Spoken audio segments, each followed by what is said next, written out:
What's up, everyone? Welcome to Program Your Remote. Today we're going to be doing a battery change on a Ford Smart Key. This Smart Key is going to be for the Ford trucks, the F-Series trucks. And this is going to be for the trucks that have a push-button start ignition. If you have a turnstile ignition with the flip key, the battery change will be different on your fob, and that'll be a different video. But again, we're looking at the fob for the trucks that have a push-button start ignition. And you also may have a different number of buttons on the front.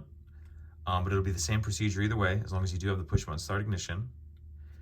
So this Smart Key is going to take replacement battery CR2450. And the first thing we want to do is remove the emergency key from the bottom of the Smart Key. That's done by pressing this button on the front, and then it'll slide out like that.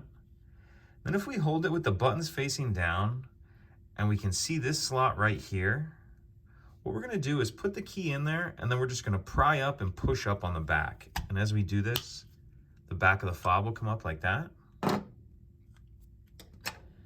Once we have that cover off, we can see our battery right here. The easiest thing to do is if you get something small, either a small flathead screwdriver like I've got here, or even something with a point on it, you can get in this little notch right here and get the battery started like that. We'll grab our new battery, and we want to make sure that we're installing that with the plus side up. Plus side up.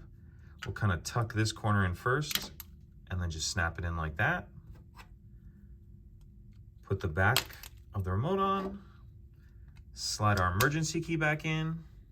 And that's it. Pretty simple. If you have any questions, please let me know. If you could take a second to like and subscribe, it helps us out, and I'd appreciate it. Thank you.